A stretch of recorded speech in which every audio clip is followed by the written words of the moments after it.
3 years alone in the mountains taught me everything except how to stay alone. Then a young CEO lost a bet and moved into my cabin for a month, and the silence I'd gotten so used to started to feel different. She showed up in heels and a red dress, like the whole thing was a joke she'd already won, dragging a suitcase through mud that ruined her shoes before she reached the door. I thought she'd quit inside a week, and part of me wanted her to, because the quiet was mine, and I didn't know how to share it. What I didn't expect was how much room there was in that silence, once someone else was sitting inside it. My name is Thomas, and I'm 52 years old. I live in a stone cabin 2 hours from the nearest town, a dirt road that turns to mud after every rain, surrounded by pines and a valley so quiet you can hear the creek from the porch. The cabin has one bedroom, a kitchen with a wood stove, a living room with a stone fireplace, and a porch that looks out over the valley like it was built for watching the world slow down. I built most of it myself the year after I married Eleanor, adding rooms the way other people collect memories, one wall at a time. Eleanor passed 3 years ago, after a long illness that took her piece by piece until the woman I loved was gone. Before her body followed, the cabin got quiet after that. It was the kind of quiet that fills a room like water pressing against the walls until you learn to hold your breath around it. I kept her garden because she would have haunted me if I let it go to weeds, and I kept her chair by the window because moving it felt like admitting something I wasn't ready to admit. People in town said I should sell, move closer to folks, find someone to share the silence with. They meant well, but they didn't understand that some silences are chosen, not suffered. My days had a rhythm that didn't need anyone else to keep time. We made coffee on the stove before dawn, split wood by 7, and tended the garden until the sun got high, then read or carved until the light faded and the stove needed feeding again. It was a simple life, the kind that most people can't stand for more than a weekend, and I chose it every single morning because it fit the shape of who I'd become. I didn't need company, and I didn't want pity, and I'd stopped expecting either one.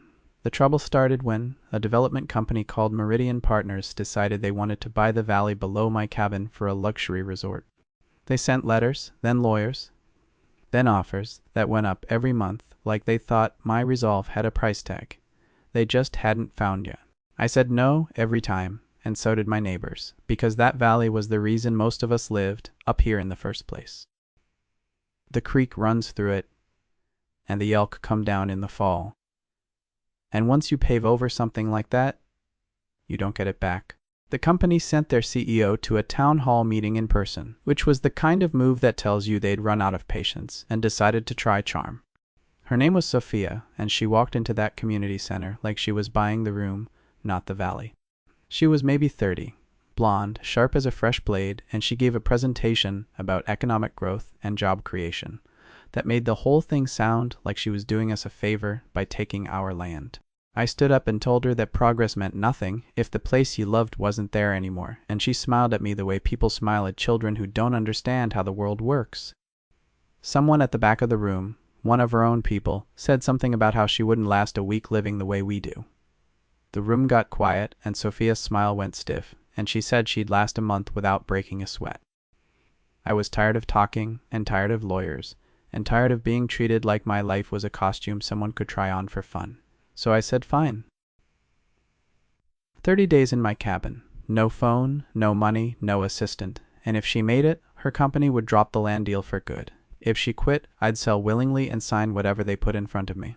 Her lawyer drew up the paperwork that night, and she signed it with the same pen she probably used to sign million-dollar contracts, and the bet was real. I didn't think she'd show up. I woke up the next morning and split wood and made coffee and tended the garden like nothing had changed, because I figured she'd wake up sober, realize what she'd agreed to, and send her lawyer to undo it.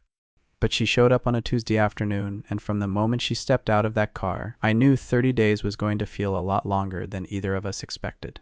The town car pulled up the dirt road, spraying gravel and mud. When the driver opened her door, Sophia stepped out in a fitted red dress and a brown coat, her blonde hair pulled back tight the way someone walks into a board meeting instead of a cabin in the woods. Her heels sank into the soft ground immediately, and she stood there for a moment looking at the mud on her shoes, then at the cabin, then at me, and I could see the calculation happening behind her eyes. She was measuring everything against what she'd expected, and nothing was matching up. She held out her hand and introduced herself, like we hadn't already met at the town hall, like the bet was a fresh start, instead of a dare she'd taken in front of a room full of people. Her grip was firm and professional, the kind of handshake that says she's been trained to make a strong first impression. I shook it and told her the outhouse was around back and the pump needed priming before it would give water. The look she gave me could have frozen the creek solid. I showed her the cabin because she needed to know where everything was, and I figured it was better to show her once than explain it 5 times. The bedroom had a bed, a dresser, and a window that looked out at the pines, and she set her suitcase on the bed and looked around the room the way a person inspects a property she might consider renting. The kitchen had the wood stove, a few cast iron pots, a hand pump for water, and a shelf of canned vegetables from the garden. I told her the stove needed wood and a match, and the pump needed priming, and the water wasn't hot unless she heated it herself. There was no Wi-Fi, no cell service, and no electricity past the small solar panel that ran a single light in the kitchen. Her laptop had a full battery and no way to charge it once it died, and her phone had a signal only if she hiked to the ridge, which was a 40-minute walk uphill. She stood in the kitchen holding her phone like it was a life raft she'd just been told was made of paper, and I left her alone to figure out what she was feeling. Because some things you can't help a person process. That first night she sat on the porch and watched the dark settle over the valley, and I could see her hands moving in her lap, the way they do when you're used to holding a phone and there's nothing there to hold. The silence pressed in around her, and she kept turning her head the way you listen for something you can't hear, some sound that would tell her the world was still running out there beyond the trees. There was nothing but the creek and the wind and the occasional owl. And I think that was the first time in years she'd sat with nothing to do and nowhere to be, and no one to answer to. I made dinner without asking what she wanted, just a pot of beans with cornbread, because that was what I had and I wasn't about to start taking orders in my own kitchen. She picked at it like a bird, moving the beans around the bowl more than eating them, and I ate my fill and washed the dishes and left hers on the counter. She didn't thank me and I didn't expect her to, because gratitude comes later, after the walls come down, and hers were still standing high and thick and proud. But here's the part I didn't expect. Sometime after I'd gone to bed, I heard her open the cabin door and step onto the porch, and when I looked through the window, she was sitting in Eleanor's chair, with her coat pulled around her shoulders, staring up at the sky. The stars were out that night, thick and bright, the way they only get when you're far enough from everything to see them properly. And she sat there for a long time without moving. I didn't go out and join her, because some moments belong to a person alone, and I understood enough about grief to know when to let someone sit with it. The first week was the loudest silence I've ever shared with another person, and I don't mean that as a joke. Sophia tried to run the cabin like she ran her company, with schedules and systems, and a confidence that assumed every problem was just a process she hadn't optimized yet. She woke at 5 the first morning and expected coffee to be waiting, and when she found the stove cold and the kitchen empty, she stood in the doorway with her arms crossed like I'd failed an inspection. I was already outside splitting wood by then, because my day starts when the light starts and the world doesn't wait for anyone to feel ready for it. She tried to organize the kitchen on day 2, rearranging the pantry and labeling the shelves with strips of tape she'd found in the junk drawer, and I let her do it because it seemed to calm her down. By evening, she'd categorized every can and jar by type and expiration date, and by the next morning I'd put everything back where it belonged, because the pantry worked the way it worked for a reason, and I couldn't find a thing in her system.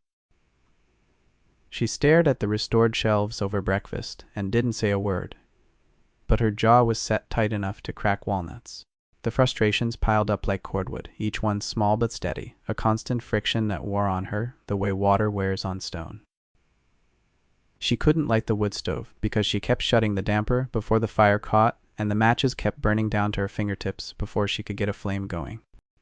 She burned the eggs on day 3 because she turned the stove too hot and walked away to look for her phone. And the smell of char filled the cabin for hours. Then she snapped her last good pair of heels on a rock near the creek and stood in the yard barefoot, holding the broken shoe and glaring at the mountain like it had personally insulted her.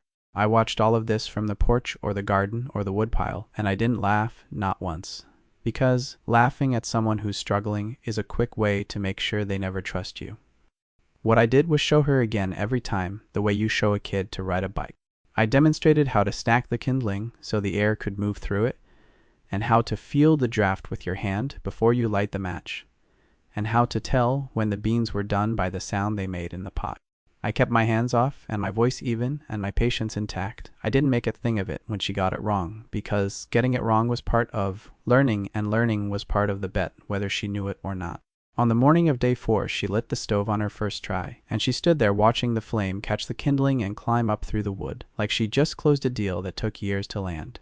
She didn't say anything about it, not to me, not out loud, but I saw her shoulders drop a quarter inch, and her breath come out slow and easy, and I knew what that meant because I'd felt it myself the first time I built a fire without help after Eleanor died. It's the kind of small victory that doesn't look like much from the outside, but feels like the whole world tipping back upright when you're the one standing in it. She poured herself a cup of coffee she'd made with water she'd pumped and beans she'd ground with the hand crank, and she sat by the fire for 10 minutes without reaching for a phone that wasn't there. 10 minutes doesn't sound like much, but for a woman who hadn't been still for longer than a bathroom break in 3 years, it was the kind of quiet that changes something inside you without asking permission. I was in the garden, pulling weeds, and when I came back inside, she was still sitting there, and the coffee was cold, and she looked up at me with an expression I couldn't quite read. The tension underneath all of this was the thing neither of us talked about. Sophia was used to being the one in charge, the one who makes the calls and sets the terms and decides what happens next, and here she couldn't control anything. She couldn't control the weather, or the fire, or the silence, or the fact that she was standing in a stranger's kitchen in borrowed flannel, because her red dress wasn't practical for splitting wood. And I wouldn't compete with her, wouldn't fight, wouldn't rise to the challenge she kept putting in front of me, with her clipped questions and her restless energy. I just kept living my life at my pace, and that drove her crazier than any argument would have, because there's nothing harder to push against than someone who won't push back. She didn't know it yet, but the patience she was chafing against hadn't come naturally to me, and the man she saw standing calm in the kitchen had once been someone else entirely. Someone Eleanor had spent years teaching how to be still. By the end of that first week, something had started to shift, and neither of us was ready to name it. She was still guarded, and I was still careful, but the silence between us had changed texture, the way fabric softens after enough washings. It wasn't comfortable yet, but it wasn't hostile anymore, and that felt like the beginning of something neither of us had planned on. Sophia started noticing things about the cabin and about me. Small details that had been there all along, but that she'd been too busy, being the CEO, to see. The wood carvings on the shelf near the fireplace caught her attention. First, a row of small figures she stopped to examine when she thought I wasn't watching. There were birds mostly, a few leaves, and one piece that was clearly a woman with her hair blowing, standing on a porch and looking out at something the carver hadn't included in the wood. She picked it up and turned it over in her hands, and almost asked me about it. I could see the question forming on her lips, but she set it back on the shelf without a word, and moved on. The garden was the next thing that got her attention. I went out every morning, before the sun was high, weeding and watering and checking the rows for pests, and after a few days she started watching me from the kitchen window. She didn't offer to help, and I didn't ask, but I could tell she was curious about the rhythm of it, the way I moved through the rows, like I was checking on old friends, rather than pulling weeds. One morning, she came out and stood at the edge of the garden, with her arms folded, and asked me how I knew which plants needed water and which ones needed to be left alone. I told her you learn it by paying attention, the same way you learn anything. And she nodded like that answer made more sense to her than she wanted to admit. She caught me reading aloud to myself one evening, just barely under my breath, the way I'd always done since Eleanor used to fall asleep listening to the sound of my voice in the pages. I was in the living room with a book of old stories, and I didn't hear her come in from the porch, and when I looked up she was standing in the doorway watching me, with an expression that wasn't amusement or pity, but something closer to recognition, like she'd seen a version of this before in a life she'd left behind. She apologized for interrupting and went to her room, and I sat there, with the book open in my lap and the cabin, feeling less empty than it had in a long time. The kindnesses I left for her were small and deliberate, the kind of things that don't mean anything until you realize someone went out of their way to do them. I put extra blankets outside her bedroom door on the nights the temperature dropped, and I left wildflowers in a jar on the kitchen table some mornings, picked from the hillside before she woke. I never mentioned them and she never thanked me, but the blankets were always folded and back outside my door the next morning, and the flowers stayed on the table until they wilted, which told me she was keeping them rather than throwing them away. The first real conversation happened on the porch at night, about a week and a half in, when the stars came out thick and bright and neither of us had anywhere else to be. She was sitting in Eleanor's chair and I was on the bench, and the silence between us had gotten comfortable enough that it didn't need filling every minute. She looked up at the sky and said she hadn't seen stars like this since she was a kid, camping with her father in the mountains somewhere up north. And I asked her one question about it, just one, and she talked for 20 minutes without stopping. She told me about her dad, about how he pushed her from the time she was small, not cruelly but steadily, the way you push a kid, because you know they're capable of more than they think. He'd built a small business from nothing and sold it before he was 50, and he told her that the only thing worth having was something you built yourself. She'd taken that so deeply into her bones that she'd never been able to put it down. He died before she became CEO, before the company got big, before she had the penthouse and the car and the life he'd always wanted for her. She said she sometimes wondered if he'd recognize the person she'd become, or if he'd think she'd traded something important for something shiny. She stopped herself mid-sentence, embarrassed, and stood up and said goodnight, and went inside like she'd said too much. I stayed on the porch and didn't follow, because some confessions need space more than they need a response, and the fact that she'd trusted me with that much told me more about her than any boardroom story ever could. She started asking me questions the next day, real ones, about the cabin and the land and my life, and her voice was still clipped and guarded, but the curiosity underneath was genuine, the kind that comes when you realize someone might actually be worth knowing. I started to see her differently around that time. Not as the CEO who came to take the valley, but as a woman who hadn't sat still in so long she'd forgotten what stillness felt like. I saw the exhaustion she carried, the way it sat on her shoulders, like a second coat she'd been wearing so long she forgot it was there, and I recognized it because I'd worn the same thing after Eleanor died, the weight of going through the motions when the motion is all you have left. And then the storm came on day 9, and everything I thought I understood about her changed in a single night. It rolled in faster than the weather had any right to move, the sky going dark before lunchtime, and the wind picking up hard enough to bend the pines sideways. The rain hit the cabin roof, like handfuls of gravel thrown by a hand that wasn't kidding around, and the creek started rising before I'd finished bringing in the firewood, and by evening the road was a river of mud and rocks that no car was going to get through for a while. The power went out first, which wasn't saying much since I only had the one solar light in the kitchen. But then the backup generator sputtered and died, and the cabin went dark in a way that felt total. There was no light, no stove fan, no pump, and no way to charge the phone she'd been rationing battery on for 9 days. The road was washed out, the ridge trail was underwater, and we were cut off from everything, and no amount of waiting or calling for help could fix it. Sophia stood in the kitchen with her hands shaking, and her voice steady, trying to pretend she was fine, the way people do when they're anything but fine. I could see the fear underneath the composure. Her eyes kept darting to the windows like she was checking for an escape route that didn't exist, and I recognized that look, because I'd seen it in the mirror the night Eleanor didn't wake up. It's the look of someone who's always had a plan and just ran out of them. I didn't tell her it was going to be okay, because those words have never made anyone feel better, and they wouldn't have worked on a woman like her anyway. What I did was the next thing, and then the next thing, and I did them slowly and steadily so she could see that someone in the room knew what they were doing. I lit candles and set them on the counter, stoked the fire until the stove was throwing heat into every corner, and pulled root vegetables from the cellar to chop on the cutting board. I started soup with water from the emergency jug and dried herbs from the shelf above the stove, and I moved through the dark cabin like I'd done this 100 times. Because I had, and my steadiness was more useful than any promise I could have made. Sophia helped me cook, and that was the moment I knew the storm had done something I couldn't have done on my own. She didn't help because I asked. Because I didn't ask. She helped because sitting still while someone else worked was worse than doing something poorly. I handed her a knife and showed her how to cut the carrots without slicing her finger, and she was clumsy and determined and kept her eyes on the board like the whole soup depended on her getting every cut right. She dropped a potato on the floor and chased it across the kitchen and caught it with a sound that was almost a laugh.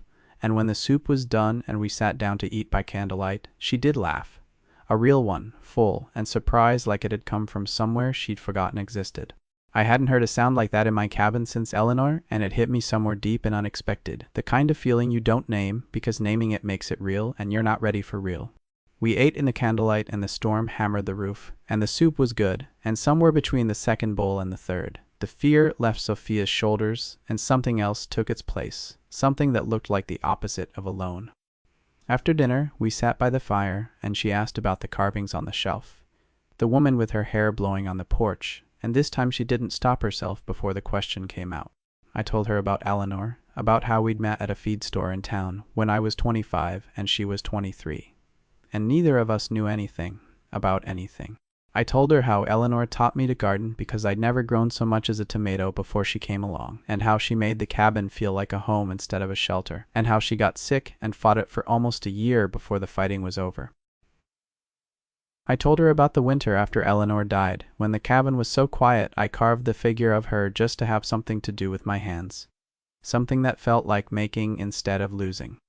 Sophia listened without interrupting, and when I finished, she was quiet for a long time, looking at the fire the way you look at something that holds more truth than you can say out loud. Then she reached over and put her hand on my arm. Just for a moment, a light pressure that said she understood and she was sorry and she was there, all without a single word. She pulled her hand back, and we sat in the silence together. And it was the first time in 3 years that the silence hadn't felt like something I was surviving alone. After the storm, the cabin felt different, not quieter, but the opposite, like it had room in it again. Like the walls had moved back a few feet to make space for 2 people instead of 1. The road took 3 days to dry out, enough for a car. And during those 3 days, something settled between us that hadn't been there before. A comfort that didn't need explaining or justifying, the kind that comes after you've been scared together and come out the other side still talking. Shared meals became routine instead of obligation, and somewhere along the way, the routine shifted so that Sophia was making breakfast on her own eggs and toast on the wood stove with coffee boiling before I came inside from the garden. She'd gotten good at the fire, good at the pump, good at the rhythm of the cabin, which surprised her more than it surprised me, because I'd seen her determination from the start and knew it would find its footing when she stopped fighting the place and started learning it. We ate on the porch every morning and watched the valley wake up, and the conversation came easier, now flowing the way a creek flows after a rain, full and steady and unforced. She told me about the loneliness of being at the top, how everyone wants something from you and no one asks how you're doing, because the assumption is that if you're successful, you must be fine. She'd let go of relationships over the years because they couldn't compete with the company, and the penthouse she owned felt like a hotel room she happened to live in, clean and empty, and waiting for someone who never came. She admitted she hadn't taken a day off in 3 years, not one, and she said it like a confession. The kind you make to a priest or a stranger on a train, someone you'll never have to face again, except I wasn't a stranger on a train, and she was going to have to look at me over breakfast the next morning. I told her more about Eleanor too, things I hadn't said out loud since the funeral, things that had been sitting in my chest like stones, couldn't swallow and couldn't spit out. I told her about the way Eleanor hummed while she cooked, off-key and unbothered, and how the sound used to drive me crazy until it was gone, and then I would have given anything to hear it one more time. I showed Sophia the figure I'd carved, the woman on the porch, and I told her I made it the winter after Eleanor died, when the silence was so thick I needed to create something, just to prove the cabin could still hold a new shape.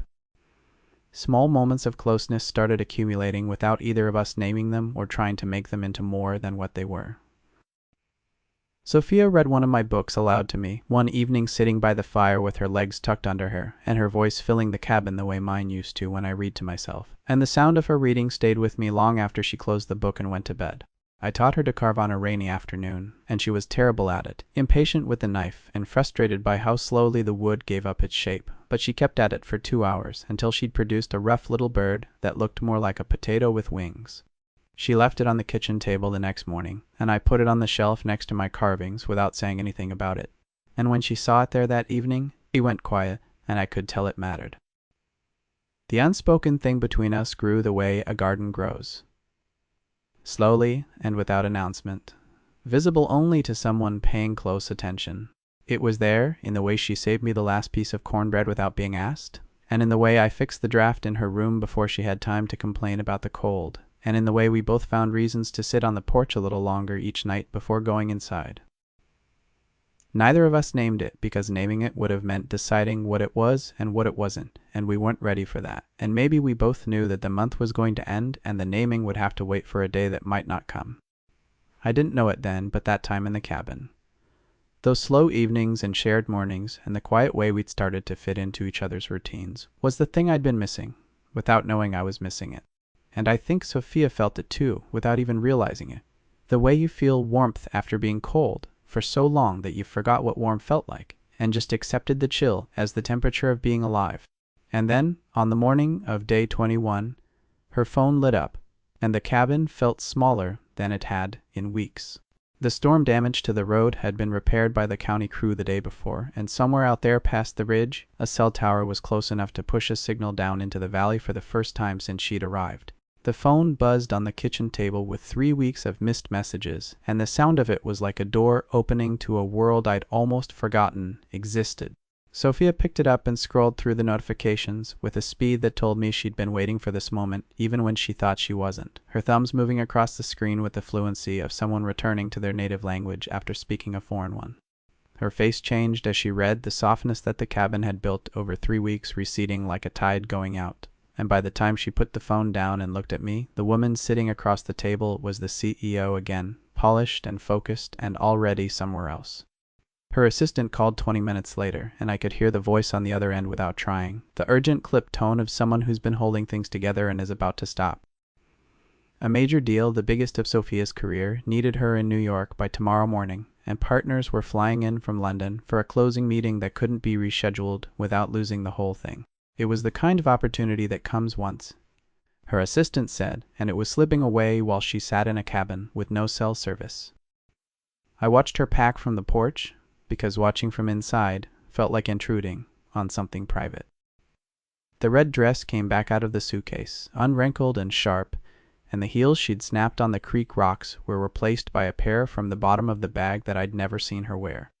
She changed in the bedroom and came out looking like the woman who'd walked into the town hall meeting 3 weeks ago, every trace of the cabin scrubbed away except for a small callus on her right thumb where the carving knife had rubbed for hours. She thanked me at the door, and the words were stiff and formal, the kind of thanks you give a hotel clerk on the way out. It wasn't the kind you give a man who taught you to light a fire and told you about his dead wife and put your rough little bird on the shelf next to the most important thing he'd ever carved. She said she'd have her lawyer send the paperwork about the land, and she called me Thomas in the tone she probably used for subcontractors. She didn't mention the storm or the soup or the touch on my arm or any of the evenings on the porch. I didn't stop her because stopping someone who's made a decision is just another way of telling them they don't know their own mind. I didn't say what I was feeling because I wasn't sure what I was feeling, or maybe I was sure and that was the problem. I stood on the porch and watched her put the suitcase in the car, and the only thing I said was that the road was still soft and she should take it slow on the switchbacks, because that was the truest thing I could offer that wouldn't sound like a plea. She nodded without looking at me and got in the car and pulled away. And I stood on the porch until the sound of the engine was gone and the valley was quiet again. I went inside and the cabin felt the way it felt after Eleanor, too big and too empty and too full of someone who wasn't there anymore. The bird she'd carved was still on the shelf, and I looked at it for a long time, and then I sat in Eleanor's chair by the window and watched the light go down over the valley, and didn't light the fire until the cold reminded me I had a body that needed looking after. I told myself that was the end of it, and I was wrong about that too. Sophia drove down the mountain with her phone pressed to her ear and her assistant feeding her numbers and projections and the names of partners she needed to impress by morning. The deal was real, and the money was real, and the life she'd built was waiting for her exactly the way she'd left it, polished and empty and running on a schedule that didn't include porches or wood stoves or men who carved birds out of pine. A mile down the road, at the first switchback where the valley opens up and you can see the whole ridgeline in one glance, she stopped the car. She sat in the driver's seat with her hands on the wheel and the engine running and the phone buzzing in her lap, and she looked at the valley the way I looked at it every morning, like it was the only thing worth seeing. The red dress was wrinkling against the seat, and the heels were already uncomfortable after 3 weeks of bare feet and borrowed boots, and the voice on the phone kept talking about terms and timelines and the things that matter when you're living a life that doesn't include silence. She thought about the wood stove she'd learned to light on the first try, the garden she'd helped weed on mornings when the dew was still on the leaves, and the stars she'd forgotten existed until she sat on a porch and looked up. She thought about Thomas reading aloud to himself. The evening, like the words, were company. She thought about the way he'd put her bird on the shelf next to the woman he loved without saying a word about it, and the soup in the storm when he didn't tell her it would be okay, because he was too busy making it okay. She thought about the touch on his arm and the way the cabin felt after the storm, like it had room in it again, and she thought about how the penthouse had never once felt like it had room in it for anything, except her and the quiet she couldn't stand. She turned the car around. She didn't call her assistant first, and she didn't draft an email, and she didn't make a list of pros and cons the way she'd been trained to do for every decision that mattered. She just pulled off the shoulder and pointed the car back up the mountain with the windows down and the red dress catching the wind and the phone still buzzing on the passenger seat like a trapped insect that couldn't understand why no one was answering. When she pulled up to the cabin, I was on the porch. I want to tell you, I wasn't surprised, but that would be a lie. I was sitting in my spot with a cup of coffee going cold in my hands, and I heard the car before I saw it. When she got out, she was still in the red dress and the heels, and she looked like a woman who'd driven a mile in one direction and a mile back and changed her whole life in the space between. I didn't say I told you so because I hadn't told her anything, and I didn't say I knew you'd come back because I hadn't known that at all. I just moved over on the bench and set a fresh cup of coffee on the railing next to me. Sophia sat down. She was still in the red dress, and the phone was still in her pocket, and it was still buzzing with a deal that needed her and a life that wanted her back. She took the phone out and looked at it for a long moment, the screen bright against the afternoon light, and then she turned it off.